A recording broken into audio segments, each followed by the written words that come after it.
Hey everyone, this is me Sumi Jha and welcome back to my YouTube channel via learning classes. Guys आज की video बहुत होने वाली है इंटरेस्टिंग।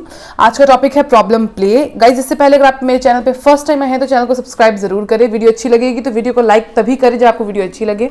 साथ में कमेंट जरूर करें आपको वीडियो कैसी लगी है और वीडियो में कोई डिफिकल्टी या वीडियो की एक्सप्लेनेशन कैसी लगी है, हर चीज़ बताएं क्योंकि आपके कमेंट जो है वो काफ़ी मोटिवेट करता है या तो किसी भी कमी को सुधारने में बहुत हेल्प करता है। तो चलिए वीडियो को शुरुआत करते हैं। तो problem play, so problem play 19th century problem play और 20th सेंचुरी प्रॉब्लम प्ले, यानी कि ये जो है प्रॉब्लम प्ले कब से लिखना शुरू हुआ है। तो प्रॉब्लम प्ले सबसे बड़ी बात क्या है कि देखो प्रॉब्लम प्ले होता क्या है, ये हम इसका इंट्रोडक्शन करेंगे। पहले हम एक बार इसको रीड आउट कर लेते हैं क्योंकि नोट्स के साथ आपको प्रोवाइड किया जा रहा है यहाँ पे वीडियो, तो आपके लिए बहुत बेनिफिशियल है। इस टाइप से अगर आप एग्जाम में इसको देंगे, किसी भी एग्जाम में देंगे जहाँ पे प्रॉब्लम प्ले की, अगर आप इंग्लिश लिटरेचर के स्टूडेंट हैं तो आपके लिए काफ़ी ईजी हो जाएगा इस तरीके से लिखना। सो इंट्रोडक्शन में है the problem play is a genre of a drama that emerge amid the 19th century as a major aspect of the more extensive development of realism in human expression, particularly taking after the advancement of Henrik Ibsen. It's managed burning social issues through civil arguments between the characters in front of an audience who regularly speak to clashing perspective inside a practical social setting. तो सबसे पहली बात देखो, अगर हम इसको normal way में जाने तो रीडिंग तो आप खुद भी कर लेंगे। अगर इसको नॉर्मल वे में जाने तो सबसे पहले प्रॉब्लम प्ले जो है वो दो तरह के चीज़ों से मिलकर बना है। यानी कि सबसे पहले जो प्ले होता था, यानी कि जो ड्रामाज होते थे, प्ले और ड्रामा सेम ही चीज़ होती हैं। तो जो प्ले और ड्रामा है वो या तो ट्रेजिडी के ऊपर हुआ करते थे या तो कॉमेडी के ऊपर हुआ करते थे, है ना। ट्रेजिडी मतलब क्या होता है, कोई रहस्यमय चीज़ें हुई है ना, जिसके ऊपर मतलब यहाँ की चीज़ वहाँ मतलब मिक्सअप मैचअप होता है ना। और एक होता है कॉमेडी के ऊपर जिसमें हंसी हमको बहुत ज़्यादा आती है। तो दो ही टाइप के प्ले ज़्यादा बनते थे। लेकिन हमने जो समाज है उसने ये चीज़ को इग्नोर कर दिया कि मतलब ड्रामा जो है वो जरूरी नहीं है नोबल लेवल पे ही हो। ड्रामा जो है वो एक मिडिल क्लास फैमिली के भी घरों में भी होता है। तो उस ड्रामा का क्या, उस ड्रामा को कब लिखा जाएगा, उस ड्रामा के बारे में लोगों को कब पता चलेगा। जैसे कि बहुत ऐसे ड्रामाज है जो हिडन है, लोगों की नज़रों में नहीं है लेकिन हर के घर में हो रहा है। जैसे कि डोमेस्टिक वायलेंस है, औरत के ऊपर अत्याचार हो रहे हैं, या बहुत घरेलू ऐसी प्रॉब्लम्स हैं जो कि मतलब नहीं दर्शाई जा रही है। तो प्रॉब्लम प्ले में जो है वो इसी टाइप की चीज़ों पे, सोशल चीज़ों पे जो है वो ज़्यादातर जोर डाला गया है। तो according to Chris Baldick, this genre rose from the fragment of the 1890s for the most part inspired by the example Ibsen's realistic stage presentations of serious familial and social conflicts. He explained it as follows. यहाँ पे देखो क्या बोला है कि Chris बालेट के according क्या हो रहा है, ये जो शैली है वो कब से शुरू हुई है, 1890 के दशक से ही उत्पन्न हुई है। वो इस बार यानी कि इस जो इब्सेन है हमारे, जिन्होंने लिखना, इब्सेन जो है ना, इन्होंने प्रॉब्लम प्ले के जो मतलब ड्रामा है इसको लाया है।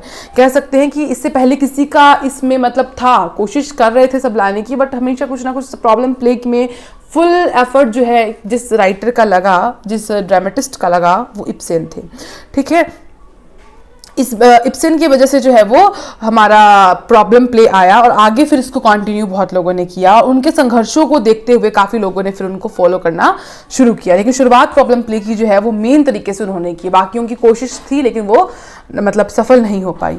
Rejecting the frivolity of implicating plotted romantic intrigues in the 19th century French tradition of the well-made play, it favored instead the form of the problem play. तो इन सब ने रिजेक्ट किया कि सब चीज़ों को, रोमांटिक चीज़ों को रिजेक्ट करना शुरू किया और साथ में किस किस चीज़ों के फेवर में आए कि प्रॉब्लम्स, लोगों के लाइफ में जो जो प्रॉब्लम्स हो रही हैं उसमें आए। अब देखो यहाँ पे लिखा है would bring to life some contemporary controversy, क्योंकि यहाँ पे जो कंट्रोवर्शियल इशू होते थे उसको सॉल्व किया जाता था, प्रॉब्लम प्ले में दिखाया जाता था।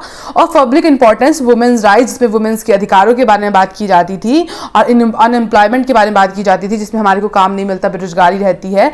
और पैनल रिफॉर्म का मतलब क्या होता है, दंडात्मक सुधार। क्लास प्रिविलेज का मतलब होता है वर्ग विशेषाधिकार, in a vivid but responsibly acquired presentation.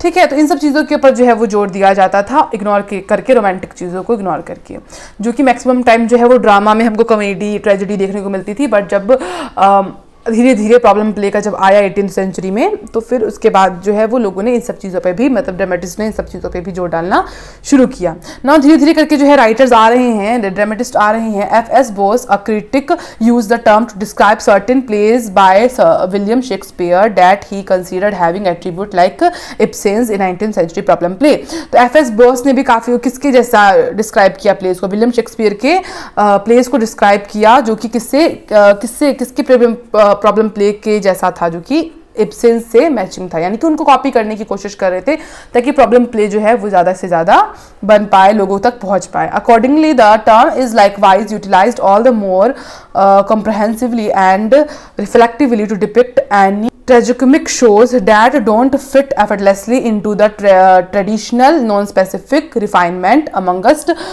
parody and catastrophe. Later commentators have utilized the term for different plays like Timon of Athens and the Merchant of Venice. तो इस तरीके से प्रॉब्लम प्लेस के ये कुछ नाम हैं।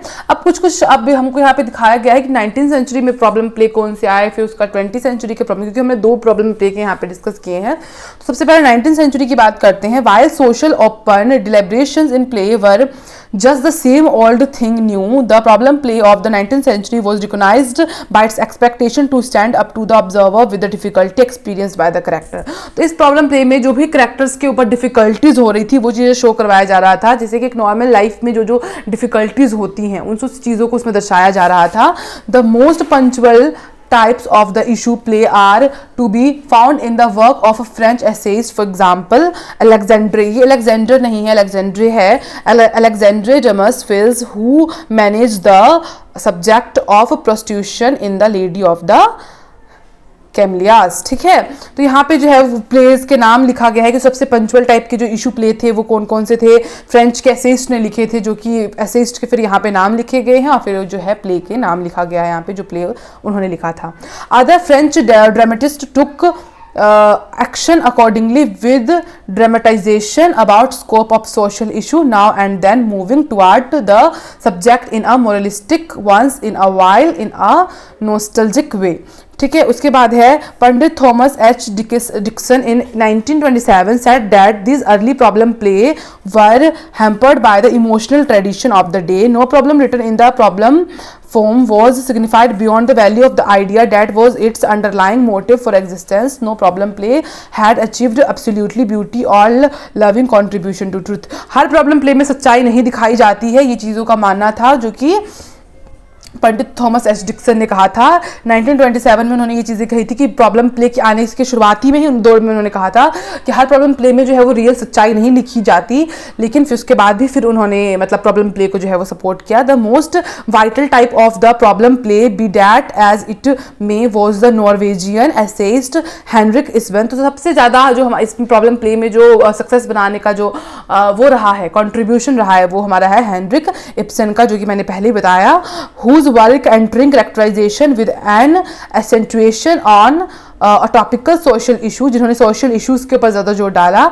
typically focus on the ethical situation of a focal character। तो सबके situations के ऊपर उन्होंने अच्छे से जो है वो जोर डाला है। now next page।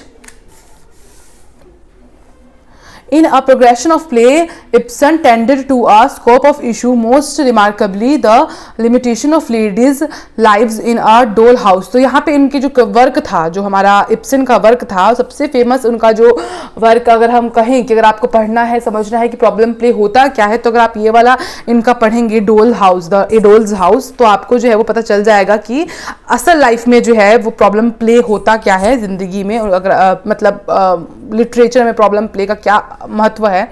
सो यहाँ पे एक लेडीज़ की लिमिटेशंस बताई गई हैं उसमें कि लेडीज़ को रहना कैसे है, कितनी लिमिटेशंस में उनको रखा गया है। Sexually transmitted illness in ghost, और उनको सेक्सुअल तरीके से जो उनको मतलब बीमारियों का सामना करना पड़ता है, वो गोस्ट वाली जो उनकी एक मतलब प्रॉब्लम प्ले है उसमें आपको मिल जाएगा। एंड कॉमन वरासिटी एंड तो कुछ कुछ चीज़ें और भी हैं जो आपको मिलेगा। And enemy of the people, तो यहाँ पे जो है वो इब्सन के जो है वो मेन कह सकते हैं टॉप 3 जो है प्रॉब्लम प्लेज यहाँ पे आपके नाम लिखे हुए हैं। Ibsen's play demonstrated monstrously persuasive producing variations of the problem play in work by George Bernard Shaw and other later writer। फिर उनके काम को जो है वो आगे बढ़ाने वाले जो लोग आए, बर्नर सबसे ज़्यादा जो उनका मतलब उसके बाद, यानी कि प्रॉब्लम प्ले को लाने की शुरुआत जो है वो इब्सन ने की, लेकिन उसको पीक तक पहुंचाने की, यानी कि उसको खूब मतलब बोलते हैं ना एक सफलता पे ले जाने का काम जो है वो जॉर्ज बर्नर्ड शॉ ने किया। फिर धीरे धीरे करके राइटर्स जो है वो आते गए। तो 19th सेंचुरी की जो हमने प्रॉब्लम प्ले पढ़ लिया, अब हमारे पास जो है वो 20th सेंचुरी का जो है वो प्रॉब्लम प्ले आया है। है। सो इसको पढ़ते हैं, इसको रीड आउट करते हैं। So 20th century problem play was particularly persuasive in the mid 20th century in Britain. Play for example, फिर यहाँ पे एग्जाम्पल है होटेन हिंडल विक्स का build up the genre to move the way of the problem. फिर धीरे धीरे करके हर type, जैसे 19th सेंचुरी में प्रॉब्लम प्ले आया, वैसे 20th सेंचुरी में भी उसको आगे बढ़ाने वाले राइटर्स ने जो है वो उनको आगे बढ़ाया, बिल्ड किया उस चीज़ को और प्रॉब्लम्स को जो है वो डिस्कस किया। This unflatteringly reasonable issue play set in residential insights of the plant down. Hindle begins with the problems of evidently enticely lady, yet closes with the lady herself dismiss her status as a casualty of temptation. The problem is not all thing considered the reclamation of a sold out ladies discolored respect, yet the अब देखो ये जो 19th-20th century है वो ज़्यादा बड़ा नहीं है, इसमें जो जिस पोएट ने सबसे ज़्यादा yet the availability of her respectable older folks to decide a young lady future for her without respect to her rights, including her entitlement to sensual occasion satisfaction. It was an epictus of the communist theatre in the 30s and covered with types of narrative theatre it worked. For example, Carl Creed, paragraph 218, now which concerned the issue of absorption and which was coordinated by Irving पिस्केटर। देखो यहाँ पे क्या बोला है, देखो 19th century में जैसे हमारे जो बहुत फेमस हमारे राइटर्स थे, ड्रामेटिस्ट थे, उन्होंने जो है वो प्रॉब्लम प्लेस को आगे बढ़ाया, वैसे ही 20th सेंचुरी आया जिसमें उनके हमारे जो और राइटर्स थे, क्योंकि कोई भी चीज़ जब स्टार्ट होती है देन उसको आगे बढ़ाने का काम जो है फिर आगे के लोग करते हैं, यू नो। उसके बाद देखो यहाँ पे किस किस ने उनको, यहाँ पे सबसे मेन रोल जो है उस टाइम फिर जो निभाया है वो है हिंडल ने जो है वो मेन रोल उस टाइम निभाया और देन उसको आगे बढ़ाया और डिस्कस किया किसके ऊपर, वुमेन्स के राइट के ऊपर, अधिकार के ऊपर, रिस्पेक्ट के ऊपर, यानी कि डोमेस्टिक चीज़ों के ऊपर, यानी कि जो घर के अंदर हिंसा होती है उनसे चीज़ों के ऊपर। और इस तरीके से जो है फिर आगे आगे करके एग्जाम्पल्स आए पैराग्राफ 218 में कार्ल क्रिएड ने के वर्क्स का, and which was coordinated by, जो कि किसके द्वारा कोऑर्डिनेट किया गया है, इरविन के द्वारा। ठीक है, तो इसी के साथ जो है हमारी ये वीडियो जो है प्रॉब्लम प्ले, आई होप आपको समझ आई होगी। प्रॉब्लम प्ले कुछ नहीं है, ज़्यादा बड़ी बात नहीं है, बस थोड़ी सी समझने की चीज़ यही है कि प्रॉब्लम प्ले में जो है वो हमेशा जो है एक प्ले है, एक ड्रामा है जिसमें जो है कभी भी हमेशा जो है ट्रेजेडी और कॉमेडी की बात की जाती थी, लेकिन इस प्रॉब्लम प्ले में जो है वो घर के, यानी कि हर घर में हो रही घरेलू हिंसा, वुमेन्स के राइट्स को लेकर या कोई भी चीज़ें जो कि हिडन है, जो कि समाज को पता है लेकिन छुपाई जा रही है, उन सब चीज़ों के ऊपर डिस्कस किया गया। Basically 18th century 19th century में इन सबको जो है 19th सेंचुरी में जो है इन सबका डेवलपमेंट हुआ, इन सबको आना शुरुआत किया। इसका जो शुरुआत था वो बहुत पहले से करने की कोशिश कर रहे थे बट सफल नहीं हो पा रहा था। फिर इब्सन आए, इब्सन ने इसको शुरुआत किया। इब्सन के काफ़ी सारे जो मतलब ड्रामा थे वो बहुत ज़्यादा पॉपुलर हुए, फिर धीरे धीरे करके इसको आगे बढ़ाया गया, 20th सेंचुरी में भी लिखा गया। सो बस यही है, ज़्यादा से ज़्यादा इससे मैं कुछ समझने वाला है नहीं, तो जितना हो सकता है मैंने कवर अप करवा दिया। साथ में आपको अगर इसका PDF चाहिए तो आपको टेलीग्राम में मिल जाएगा और आप इंस्टाग्राम पे भी मुझे फॉलो कर सकते हैं, वाया लर्निंग क्लासेस के नाम पे इंस्टाग्राम है, लिंक आपको डिस्क्रिप्शन बॉक्स में मिल जाएगी। सो तब तक के लिए मिलते हैं नेक्स्ट वीडियो में। जय हिंद, वंदे मातरम।